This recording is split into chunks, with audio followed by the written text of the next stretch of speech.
Michael Burry ha hablado en un tuit reciente del llamado efecto látigo, es decir, el mecanismo o el efecto que se pone en marcha cuando una serie de circunstancias provocan que la inflación se dispare y que eso tenga repercusiones y ecos y que se van amplificando incluso en el futuro. Eso es lo que pasó en los años 70, que comenté en un vídeo anterior, que os dejaré en los comentarios, y es muy importante tener en cuenta, aunque hoy el dato de inflación ha salido al 9% y parece que no hemos tocado el pico, lo probable es que no debe de andar muy lejos ese pico por la violencia de la subida y otra serie de factores, y veamos posiblemente en el futuro cercano una suavización de esta inflación, pero va a seguir siendo una inflación elevada. Si los precios siguen subiendo al 5%, sigue siendo más presión añadida, ¿no?, al sistema económico en general, a los salarios, etcétera, hasta que vengan los efectos de la segunda oleada de inflación y veremos cómo es esa segunda oleada de inflación.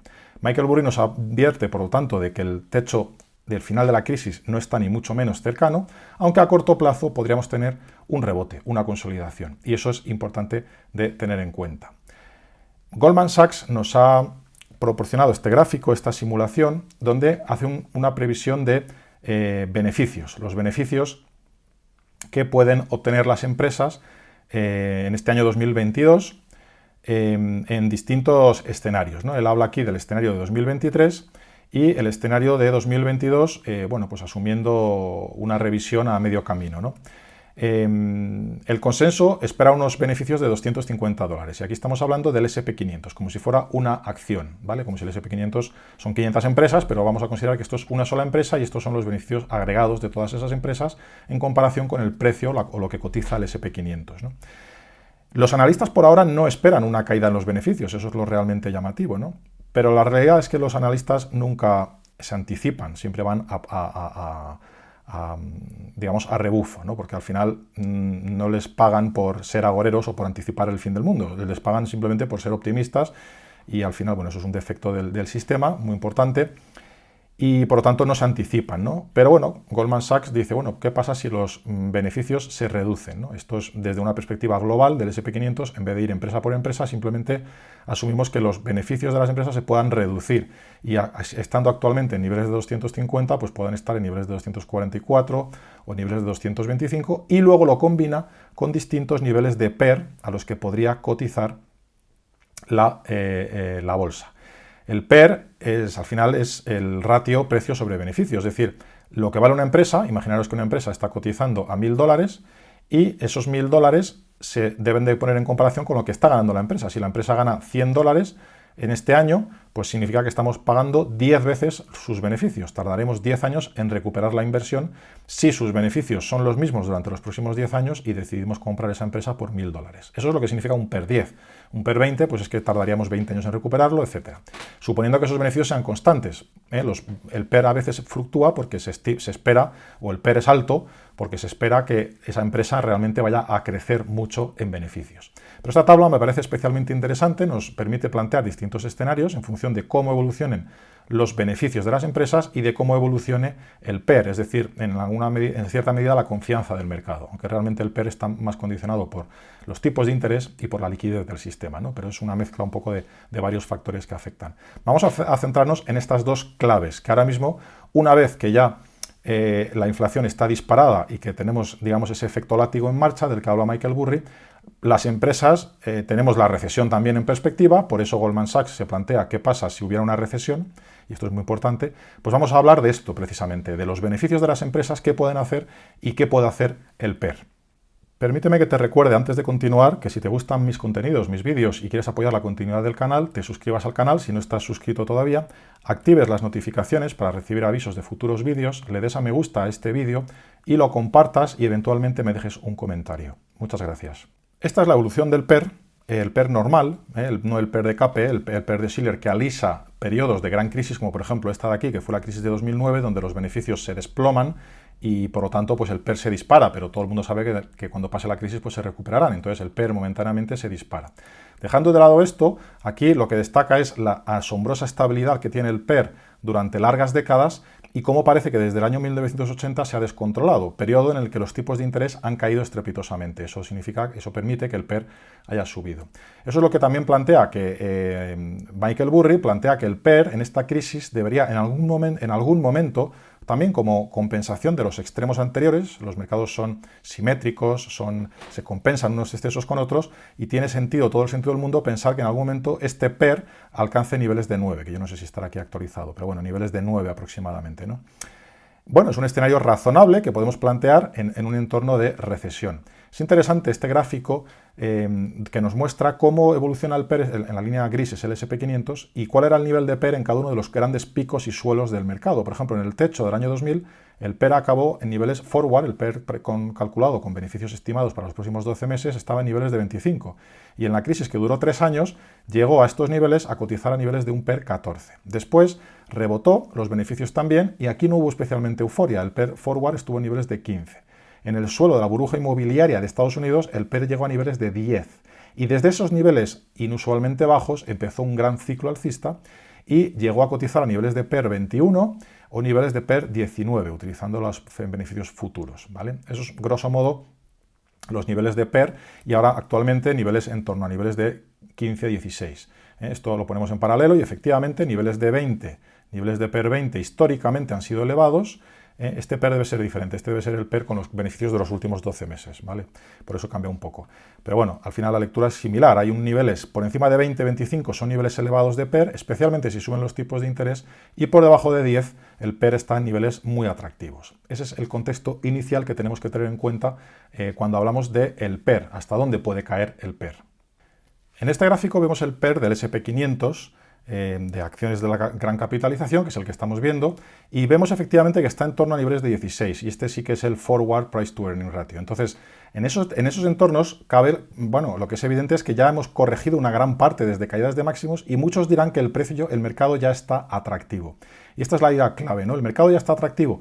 Bueno, podría ser, esta caída del PER se pone en paralelo a la subida de tipos de interés, pero lo que viene ahora es la cuestión de si los beneficios de las empresas son reales o son sostenibles. Volviendo a Michael Burry nos decía que no son sostenibles, porque primero los beneficios empresariales se hinchan porque las empresas grandes, los grandes FANG, tienen capacidad de fijación de precios, suben los precios y mantienen durante un tiempo artificialmente altos los beneficios. Esto lo comenté aquí en este gráfico de los beneficios después de impuestos a nivel macro, a nivel global, ¿vale?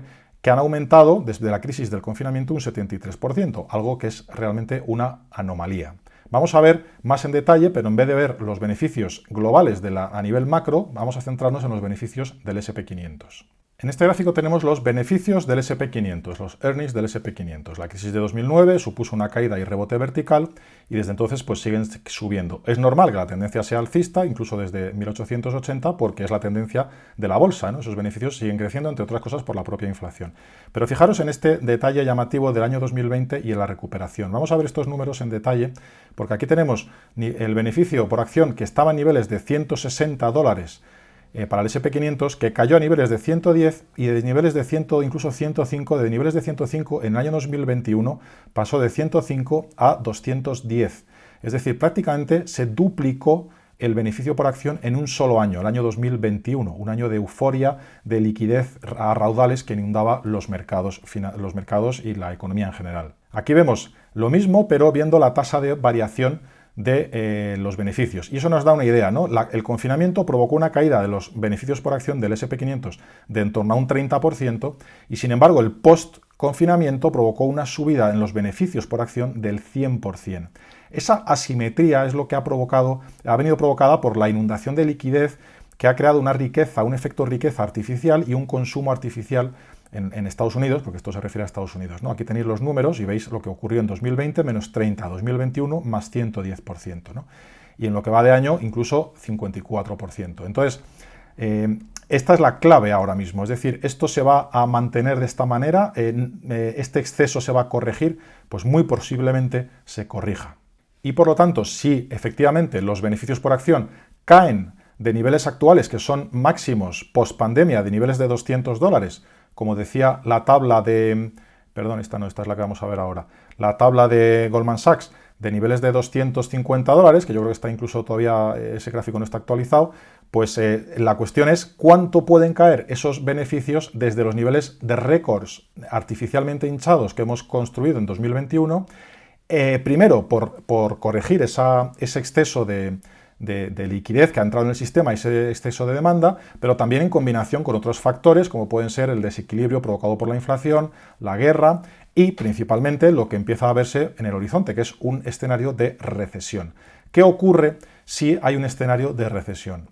En esta tabla vemos lo que ocurre en las últimas recesiones desde el año 1970 con las ventas, sales, con los márgenes de beneficios y con los beneficios por acción durante recesiones históricas. Es muy interesante porque desde el pico hasta el suelo de la caída, quitando las financieras y las utilities, los beneficios por acción de los últimos 12 meses del S&P 500 en la recesión de 1970 cayeron un 8%, en la del 74 un 13%, en la del 80 un 3%, en la del 81 un 13%, y así en la recesión del 2008, que fue muy fuerte, cayeron un 45% los beneficios por acción, en la de 2021 un 20%, en la de 1990 un 20%. Llamativo porque en las de 1970 y 74 recordad que había inflación. Si estamos en este entorno, efectivamente, un entorno de inflación, podríamos plantear que los beneficios por acción no caigan mucho, entre otras cosas porque se ven ayudados por esa inflación. Además, en ese periodo en el que hubo una inflación elevada, las ventas, paradójicamente, en plena recesión, no solamente no cayeron, sino que incluso subieron, se mantuvieron, entre otras cosas, posiblemente por el impacto de la inflación. La mediana de caída de beneficio por acción en entorno de recesión es un 14%, pero ya veis que tiene mucha volatilidad, puede ser solamente un 3% o puede ser un 45%. Y bueno, pues como nos plantea aquí Goldman Sachs, el escenario base en un escenario de recesión para 2023 pues sería una caída del 11%, un escenario de recesión, y el escenario base es que suban incluso un 6% los beneficios por acción. En cualquier caso, las ventas podrían no caer, podrían mantenerse, es decir, lo que venden, el crecimiento de las ventas de las empresas del S&P 500, ¿no? Y esto también sería la cuestión de márgenes, que también es importante, porque si caen los márgenes también caen los beneficios, pero bueno, estaría aquí en los beneficios. Entonces, me parece especialmente interesante esta tabla porque efectivamente si estamos en un entorno de recesión, posiblemente las ventas no vayan a caer tanto, pero los beneficios aún así se verán comprimidos, sobre todo porque hay una diferencia actual respecto a la década de los años 70. Primero, es verdad que la inflación se parece, pero el entorno de liquidez no tiene absolutamente nada que ver con la década de los años 70, y venimos de unos niveles que también no tienen nada que ver, ¿no? Hay otros indicadores de valoración que me parecen muy interesantes de tener en cuenta, porque independientemente de que las ventas no caigan, venimos de un ratio de precios sobre ventas anormalmente alto, y esto es un ratio más difícil de manipular, porque las ventas son las que son, los beneficios puedes hacer trucos contables, pero las ventas son las que son.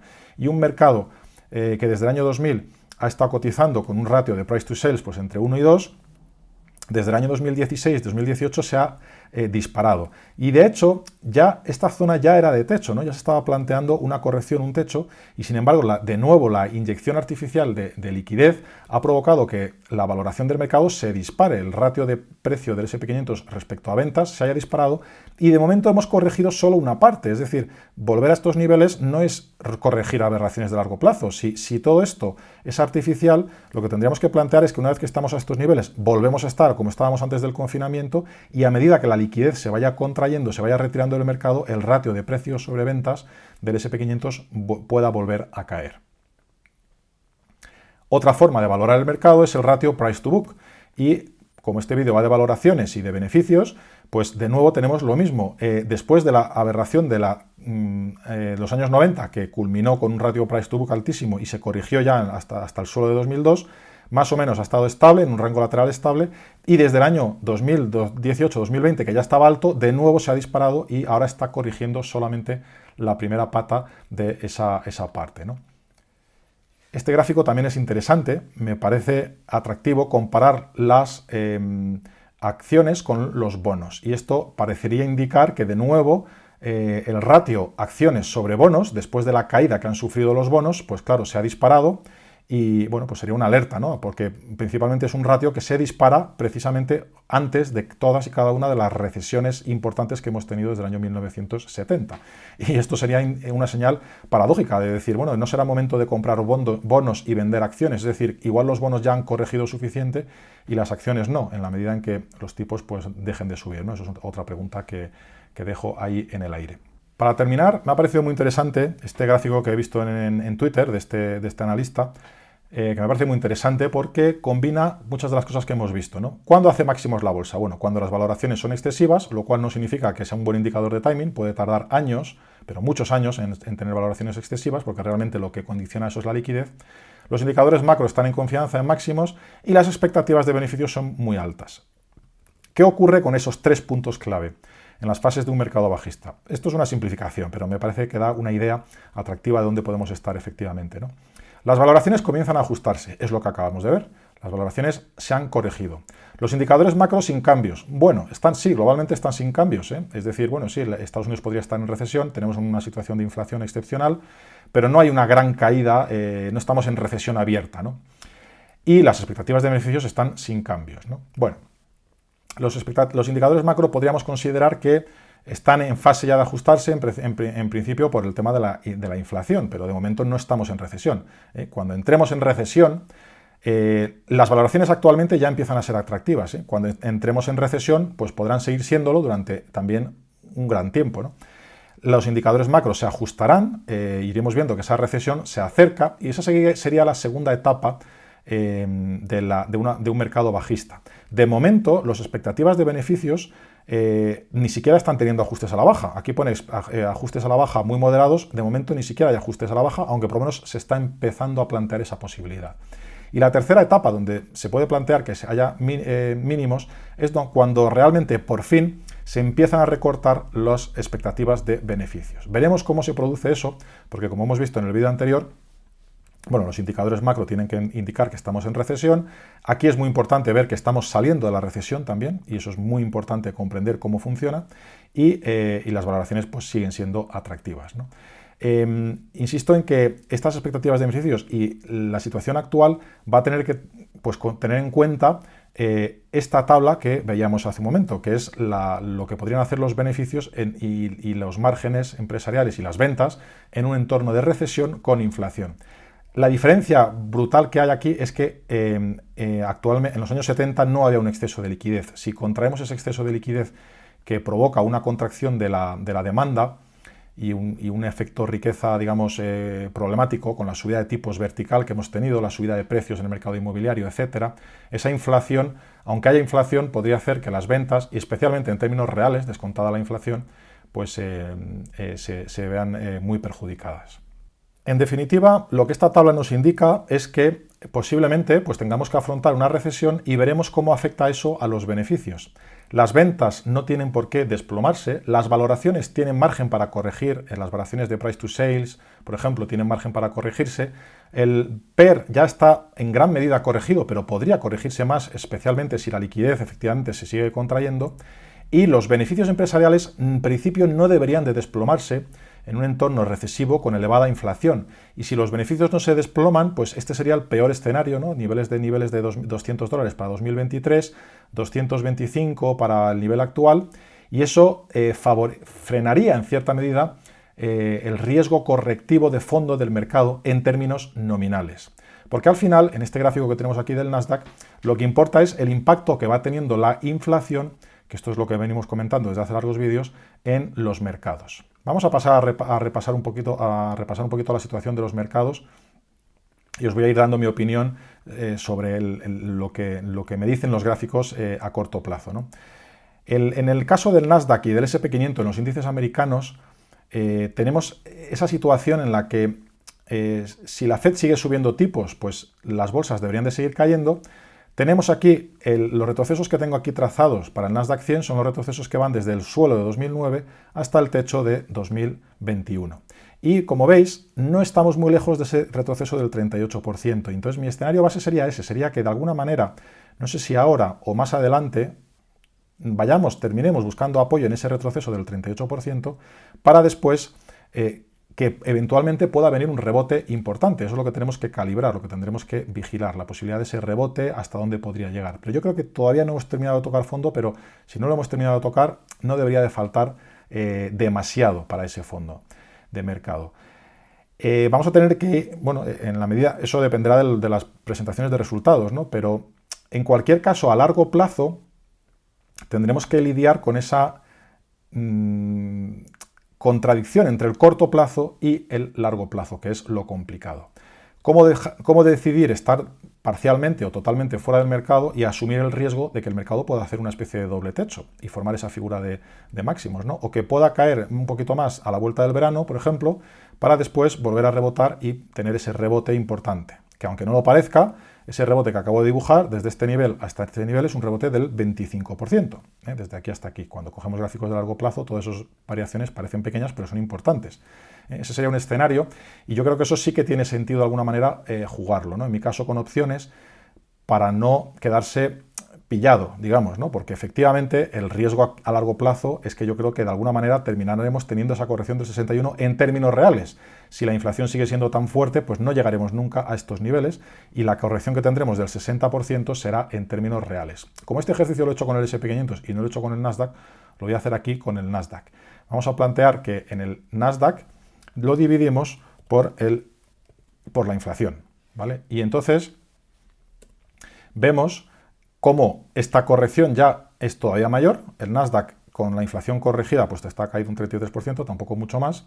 Si trazamos los retrocesos de Fibonacci de toda la subida previa, anterior, ya estaríamos en niveles del 38%. Y eso reforzaría la posibilidad de que efectivamente ya hemos tocado un suelo y podemos subir, ¿no? Como la inflación ha sido muy alta, vamos a tener que empezar a mirar los gráficos con inflación, igual que había que haberlo hecho así en los años 70, que en el Nasdaq no hay histórico, ¿no? Lo hice con el S&P 500 en el último vídeo.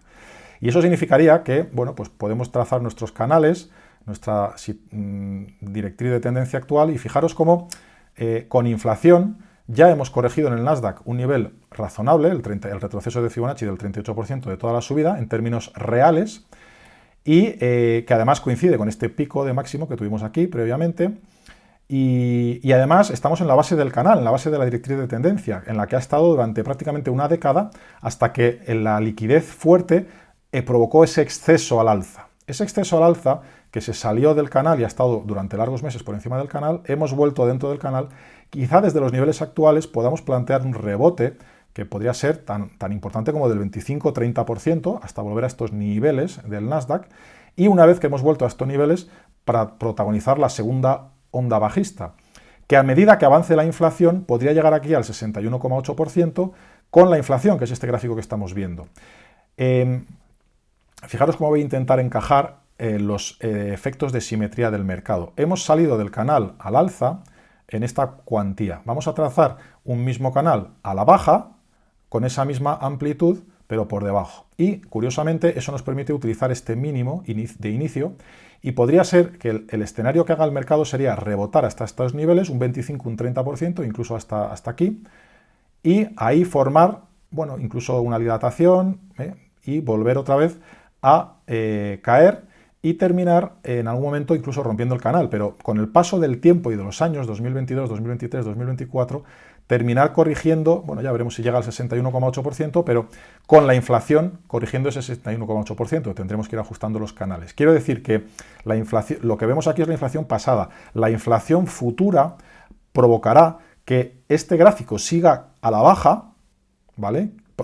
Mostrando una corrección, una pérdida real de poder adquisitivo, aunque el gráfico del Nasdaq sin la inflación realmente no esté a la baja, sino que esté lateral.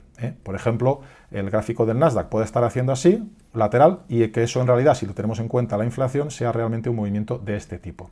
Yo creo que eso es lo que tenemos que esperar de cara a los próximos años, con la vista puesta en esta corrección del 61%, y evidentemente, bueno, eso podría salirse del rango del canal. Igual este canal inferior provocaría un pico de alternativas, ¿no? Voy a plantear alternativas, un pico de pánico, un sell-off, que es quizás lo que le falta al mercado actualmente, un sell-off que pudiera, por ejemplo, mandarnos hasta este nivel de soporte importante, un sell-off rápido y vuelta en V, algo así, ¿no? No lo sé, es complicado de anticipar, porque eso puede ser así, o puede ser simplemente que desde aquí consiga rehacer un rebote, y no debemos descartar, como comenté en un vídeo anterior, pues que incluso podamos volver a máximos, en términos nominales, no en términos de inflación, ¿no? Para la vuelta a máximos me volvería otra vez al gráfico del Nasdaq, perdón, vamos a cogerlo aquí, el gráfico del Nasdaq, este de aquí, y ahí es donde utilizaríamos las canalizaciones o lo que tengamos ahí en ese momento como referencia, ¿no? Que puede ser los retrocesos de Fibonacci, etc. Bueno, veis que aquí viene a ser algo parecido. y nos daría una idea de hasta dónde podría caer el mercado.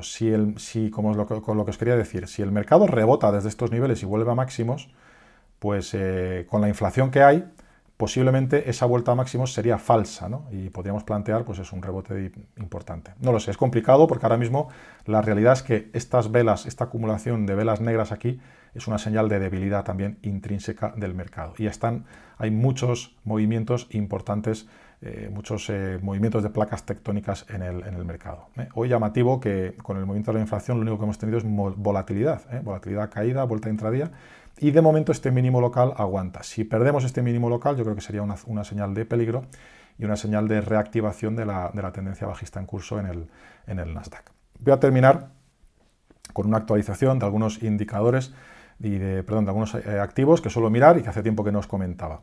El Bitcoin ha formado un banderín de consolidación clásico, y un banderín de consolidación es una pauta de continuación bajista. Y además, después de esta gran debilidad, es un banderín bastante pequeño. De hecho, si cogemos los retrocesos de Fibonacci de toda esta caída, pues veis que, bueno, si lo cogemos totalmente, ha corregido un 38% de la caída que va desde aquí hasta aquí, pues ha corregido un 38%, pero ha sido extremadamente fugaz, extremadamente rápido, y además solamente de esa caída, ¿no? Si cogemos toda la caída global, ajustamos con la sombra inferior, se ha quedado incluso lejos de retroceder un 23%. Es decir, para mí el Bitcoin sigue en situación de debilidad relevante, y las tres últimas velas negras que nos ha formado aquí, para mí son señales de continuidad bajista. Si tenemos en cuenta el volumen, además, este que es el gráfico de Coinbase, no tiene un volumen especialmente fuerte, pero tenemos aquí el gráfico de Binance, donde tuvimos un volumen fuerte, y estas tres velas negras fuertes se han producido con un volumen también elevado, y eso para mí es volumen que sigue siendo concordante a la baja.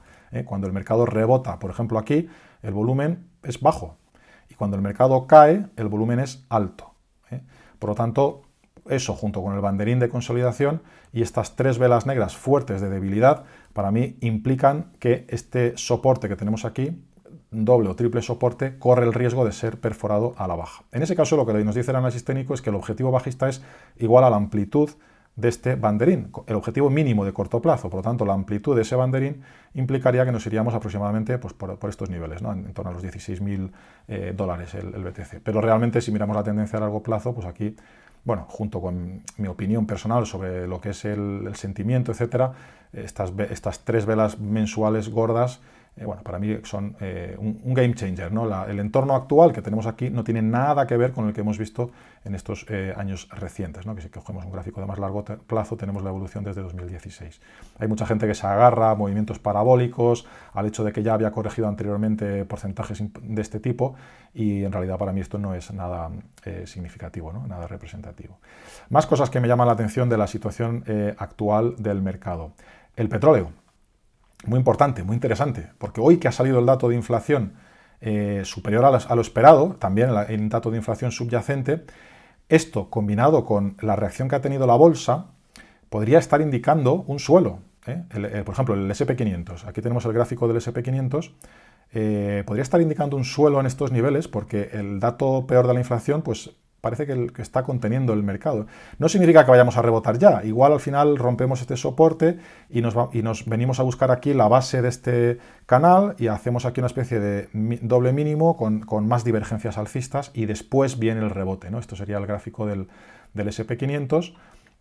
Con esa doble canalización que tenemos, primer nivel y después segundo nivel, con canales de la misma amplitud. Como os decía, pues igual podemos hacer así y desde aquí empezar a plantear un rebote que pudiera ser, por ejemplo, del 16% en el SP500 hasta estos niveles, ¿no? Hasta finales de año. Bueno, sería una variante, una posibilidad. Empezamos a ver ya ciertos valores que haciendo suelo, y eso es interesante, especialmente si el SP500 termina haciendo aquí un doble mínimo por debajo del anterior. Será interesante ver si ya vemos muchos valores que tienen ya divergencias alcistas, es decir, donde con este mínimo por encima del anterior. De hecho, hay algunos ya valores que ya están rebotando con mucha más fuerza de lo que ha rebotado el SP500, así que, bueno, podría ser una posibilidad, ¿no? Un escenario. Estábamos viendo, como lo que os decía, lo que os quería mostrar es que ante un dato de inflación que ha hecho mucho ruido, y que eso es importante, ha provocado mucho sentimiento en el mercado, realmente lo que va a terminar marcando la inflación en los próximos meses, pues es la evolución del petróleo. Y el petróleo ya lleva avisando, por ejemplo, esta vela negra de aquí y esta otra vela negra de aquí, pues de que podría estar cambiando la tendencia, ¿no? Por lo menos afrontar una corrección un poco más significativa. Y si el petróleo rompe este soporte que está a punto de caramelo, se iría, de nuevo proyectamos esta amplitud desde el punto de ruptura y nos estaríamos yendo de nuevo a niveles de 75-80 dólares en estos entornos. Eso enfriaría y permitiría enfriar bastante las expectativas de inflación, ¿no? Estamos viendo movimientos fuertes, violentos en los mercados. El eurodólar, por ejemplo, ha roto finalmente, lo que se veía también claramente, una ruptura de soporte, se ha ido prácticamente a la paridad, pero ahora está en niveles de soporte de esta canalización, con una sobreventa muy fuerte, y esto podría ser un sell-off. Hay que vigilar aquí atentos lo que podría ocurrir, porque si desde este sell-off el euro es capaz de rebotar aquí, tendríamos una especie de vuelta en V que podría cambiar esa inercia, esas tendencias, ¿no? Las bolsas europeas han hecho algo que también me ha llamado mucho la atención, que seguimos vigilando. El DAX, Alemania está muy débil, Alemania está, bueno, primer déficit comercial de su historia reunificada, etcétera, está en una situación muy delicada, ¿no? que se ha buscado bastante, vamos a decir, ¿no? Este es el Eurostoxx, el futuro del Eurostoxx, rompió soportes agresivamente con una vela negra fuerte y no tuvo continuidad. Es decir, esto podría ser ruido, y si esto es ruido y ha sido capaz de volver incluso por encima de esos niveles anteriores, vamos a darle un poquito de zoom para que se vea de cerca, y eso es especialmente interesante, especialmente atractivo. Se ha podido volver a máximos y está haciendo sombras inferiores largas. Para mí esto es una señal positiva que podría plantear un rebote. Tenemos una zona de resistencia muy importante que es este gap bajista. Si lo supera sería una excelente señal técnica, pero claro, eso implicaría entrar ya después de un primer movimiento inicial. Así que los niveles actuales, después de que ha sido testeado y hemos visto un posible fallo de mercado, son niveles en los que podemos plantear la compra y más después de la sombra inferior larga actual, con un stop muy ajustado, porque el stop está en estos niveles, en los 3.400 puntos. Si rompemos este nivel a la baja, malo, porque esto sería simplemente ruido dentro de un movimiento bajista, pero si respeta estos niveles y es capaz de volver, y tenemos ya un primer máximo local relevante, que sería este, si es capaz de volver a por encima de estos niveles, primera señal de compra, siguiente señal de compra sería este nivel, y la siguiente importante, significativa, sería superar esta zona de último gap bajista. Esto sería, pues, no un cambio de tendencia necesariamente, pero podría ser una buena señal de tranquilidad en los mercados después de una primera mitad de año complicada. Es delicado porque estamos en una situación macro delicada, con una inflación descontrolada, una recesión que evidentemente llegará, la duda es cuándo y con qué intensidad, pero va a llegar, y eso en ese entorno pues es un poco luchar contra la marea. Pero insisto, cuidado con los rebotes de mercado en un entorno bajista, Nada impide que el Eurostoxx, pueda volver a estos niveles, a esta zona de resistencia, superando este nivel de resistencia para después volver a caer, volver a formar un doble, un triple suelo, etc. El doctor Cobre también está haciendo algo muy llamativo. Lo llaman el doctor Cobre el mejor predictor de recesión a nivel mundial. Bueno, pues el doctor Cobre está llamando a gritos a una recesión mundial. Fijaros cómo se ha desplomado junto con otras materias primas, pero paradójicamente todo tiene su lado bueno y su lado malo. Eso también es una buena señal a nivel de inflación, salvo que esta caída del cobre y de las materias primas sean una señal que confirma el pinchazo de la burbuja inmobiliaria en China, y eso también tendría consecuencias a nivel mundial. Fijaros la situación compleja en la que estamos. Pero bueno, el cobre está ahí, antigua resistencia, ahora convertida en soporte, vela blanca, nivel medio convertido en soporte, y sobreventa muy fuerte. Es una señal, una indicación de debilidad económica mundial, liderada quizá por China, vamos a ver, pero también es una señal de sobreventa de corto plazo. O sea que, como siempre, os iba a enseñar otro gráfico, sí, del índice Kospi de la Bolsa de Corea, que también es un país muy exportador y buen barómetro de la economía mundial, ¿no? Este es el gráfico del Kospi, de la caída de la pandemia, de la recuperación posterior y de cómo está cayendo ahora. Y esta vela blanca mensual que formó en el mes de junio es especialmente llamativa, porque lo que tocaba ahora era rebotar, y sin embargo ha sido incapaz de rebotar y se ha girado fuertemente a la baja. Mal asunto, esto es mala señal, ¿no? Europa no es el Kospi, es un entorno totalmente diferente, pero como veis, después de una caída inicial, una debilidad, un goteo a la baja que ha dado paso a una nueva caída fuerte, importante a la baja, seguramente, bueno, también relacionado por todo lo que pasa en China, ¿no? Es una situación delicada para las bolsas mundiales. Por eso digo que al final es una lucha de corto plazo frente al medio-largo plazo. A corto plazo, pues tendría sentido plantear un rebote, porque hemos alcanzado, por ejemplo, cotas extremas de sentimiento negativo, el indicador del CNN en niveles de pánico, a niveles de 0 durante 3 semanas consecutivas, incluso 4, ahora no lo he mirado esta semana, que es algo realmente llamativo, ¿no? Y niveles de sobreventa, bolsas que ya han corregido, bolsa americana que ha corregido la valoración, el Kospi en realidad está, pues como vemos también aquí en niveles de soporte, y bueno, pues un rebote desde estos niveles tendría sentido, pero el pinchazo de la burbuja inmobiliaria en China sería algo realmente desestabilizador también a nivel mundial, ¿no? Este es el índice NISE FANG, el índice de las FANG Plus, es decir, las Facebook, Apple, Amazon, etcétera, que, como veíamos antes, no está marcando ya nuevos mínimos, está intentando rehacerse. ¿Desde aquí podría rehacerse? Sí, la gran ventaja es que lo de siempre, tenemos aquí un nivel de soporte para stop muy cerca, o bien estos dobles mínimos, o bien estos mínimos, si los rompe, peligro. Y ahí, entonces hay que estar ahí fuera del mercado. Bueno, y podemos hablar también de los tipos de interés. Lo llamativo, que también indica recesión fuerte, es que el tipo de interés a 2 años, ya lo hemos visto anteriormente, ya se había invertido la curva de tipos, combinando distintas duraciones de los tipos, pero ahora ya la inversión es todavía más fuerte. El tipo de interés a 2 años del bono americano está al 3,14 y el tipo de interés del bono a 10 años está al 2,90. O sea, te están dando ya significativamente más de rentabilidad por el bono a 2 años que por el bono americano a 10 años. Y esa inversión de la curva, ahora ya sí, total, pues es un gran problema para la salud de la economía americana, ¿no? También me llama mucho la atención la debilidad del oro, que se veía venir, es decir, desde este movimiento, bueno, ya lo comenté hace meses, también comenté con el cobre, que dejé de perseguir movimientos alcistas, porque aunque en teoría es lo que tocaba, pero el gráfico claramente decía que no. Entonces, bueno, pues de momento wait and see. Ese wait and see ha ido dando paso a señales de debilidad. Este movimiento, por ejemplo, después de un amago alcista que se gira a la baja, hace una especie de doble suelo, rebote, y a lo largo de esta caída, pues tuvo algunos intentos de rehacerse, por ejemplo este de aquí, y dieron paso sistemáticamente a ventas, ¿no? Tenemos aquí una vela negra, tenemos aquí 3 sombras superiores largas con velas negras, y tenemos aquí una vela negra. Este movimiento pareció que intentaba salvarlo, pero realmente estaba ya en fase de ruptura, y al final llegó la gran descarga, que es esta de aquí, que tenemos 2 velas negras fuertes. No tengo opinión realmente, no tengo convicción, vamos a decir, convicción respecto al oro. No descarto que en el largo plazo el oro pueda estar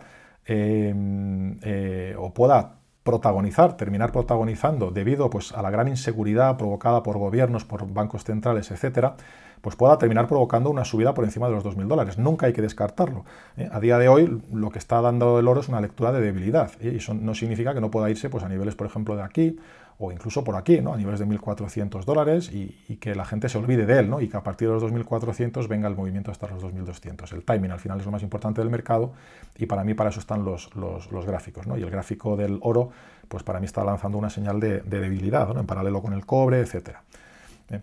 Esa es la situación. Y para terminar conectándolo también con lo que hemos visto antes a nivel macro y fundamentales de este repaso largo de mercado, los bonos. El bono americano a 20 años, el ETF que replica los bonos, como veis, ha hecho ya 2 mínimos locales, pero desde mediados de junio, pues parece que está ya queriendo tender al alza, ¿eh? Y estos son bonos tipos a largo plazo. Como hemos visto antes, el bono americano a 10 años estaba retrocediendo porque está dando lecturas de debilidad, ¿no?, de la economía. En la medida, cuando la Fed deje de subir tipos, porque la inflación haya tocado un pico temporal, que siempre tendremos que considerar que ese pico es temporal, en ese momento será cuando los bonos podrán estar preparados para plantear un rebote, y quizá, bueno, pues ese es el momento, no lo sé. La verdad es que globalmente sigue sin ser para mí algo realmente atractivo, ¿no? Porque al final no deja de ser más que especulativo. Y para mí lo interesante está en el largo plazo, en las empresas que generan valor, que generan riqueza, que crean esa riqueza, y eso pues es el Nasdaq. No deja de ser el Nasdaq y el S&P 500, si queréis, ¿no? Es decir, aquí están las grandes empresas que generan valor, que generan, vamos a ponerlo, perdón, en escala logarítmica, las empresas que generan valor, ¿no? Y por eso yo creo que aquí es en lo que hay que fijarse, ¿no? Y por lo tanto, pues no dejar tampoco y no apostar tampoco por una excesiva debilidad, ¿no? Sobre todo cuando tenemos en cuenta el impacto de la inflación, que poco a poco va dejando huella, ¿no? Bueno, pues nada más, gracias por vuestra atención en este largo vídeo, espero que os haya aportado cosas. Yo me voy a ir de vacaciones, por lo tanto estaré unas semanas, mejor dicho, fuera, y bueno, intentaré en todo caso eventualmente en algún momento dar señales de vida, pero para los que me seguís más de cerca y los que habéis llegado hasta el final de este vídeo, os doy esa información de vacaciones, ¿no? Por eso quería despedirme con un buen vídeo rápido, largo, de repaso de mercados. Muchas gracias por vuestra atención y en cualquier caso seguimos en contacto. Y nos vemos pronto.